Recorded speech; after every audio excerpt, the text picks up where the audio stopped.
When a team makes a call to take the Baron, the most basic reason is because they have a numbers advantage. But even if you do have more players on the Rift, you still have to take into account the cooldowns, the vision, and even the moment-to-moment as you're doing the Baron itself. If you don't do these things, there's a very large chance that your numbers advantage just blows up in your face. Welcome to The Breakdown. I'm Zirene, and this week we're going to be taking a look at the Baron throw that happened between Unicorns of Love and H2K in Week 2 of the EU LCS. 22 minutes into Game 3, H2K are up 4,000 gold, and they get a kill onto Vizicsacsi's Shen, as well as the key cooldown of Exile's Flash. With a numbers advantage and a worst-case scenario of a 4v5 fight, H2K make a move toward the Baron. After that mid lane fight, H2K no longer have the means to cleanly start a fight themselves. But they also know that UOL don't either. And because of the limited ways in which UOL have left to engage, H2K believe that they only need to look out for a few things. Hylissang getting a pick with Rocket Grab, Exile entering the fight with Proto Belt, and Samix opening up with Spray and Pray. Let's get into it. With H2K on the Baron, UOL start looking for opportunities to start a fight. Hylissang misses a Rocket Grab, and Xerxes begins to charge his ferocity by attacking a ward and then casting his abilities in combat to look for an empowered Bola Strike. As all of this is going on, H2K are beginning to get the Baron low, and they're focused on how to prevent an engage from happening. After they dodge the Rocket Grab, they still need to zone Exile's Vladimir. The way that H2K would prevent this is by either having Febiven land a Scatter the Weak stun, Che connecting a Flay or Death Sentence, or Jankos getting a Root Collar. But as H2K are throwing the Baron starts throwing H2K. Xerxes' empowered Bola Strike lands onto Che as Baron Nashor casts Tentacle Knockup. The knockup hits both Che and Jankos, who have 3 of the 4 available ways to stop Exile from getting into the fight. And the timing of this really could not have been better. Exile is already walking forward and activates Proto Belt as the 2 supportive champions of H2K are still airborne. Exile's Vladimir is behind and currently 1-4-2. His job right now is to soak whatever cooldowns he can and apply his slows to H2K so that Samix on Twitch can open up.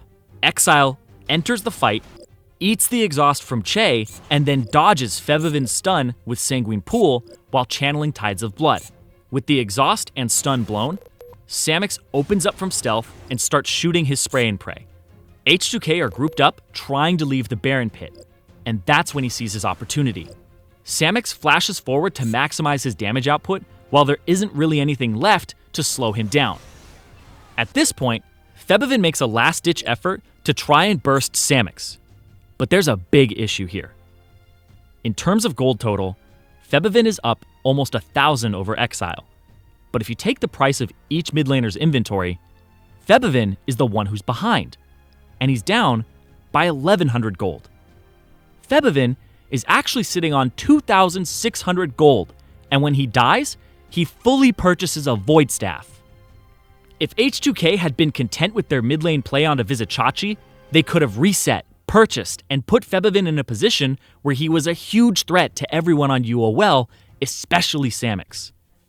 And this is a butterfly effect type situation. If Febiven had purchased, he would have been applying more pressure to everybody who approached that pit, as well as the Baron. But without that pressure, the fight trails off and UOL win the 4v5, picking up 4 members of H2K and the Baron, while losing none of their own. Looking back, H2K feared the scaling of UOL's Vlad Twitch composition, and they felt the need to push their lead further. But this play, it's just way too risky. Even if the Baron didn't knock up the 2 big peelers, Febiven hadn't purchased, and Exile still had the ability to outplay the incoming CC and devastate H2K's team with the help of Samix. H2K threw an early lead by going for Baron.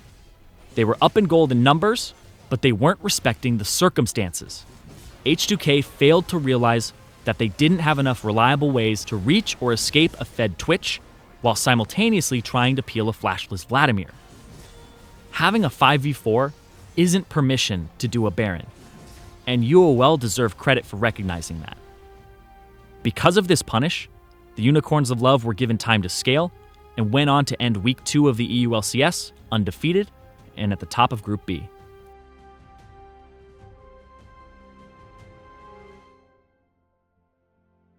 Hey everyone, Zirene here. If you see a play that you think deserves a breakdown, tweet at me at LOL Zirene and use the hashtag #TheBreakdown.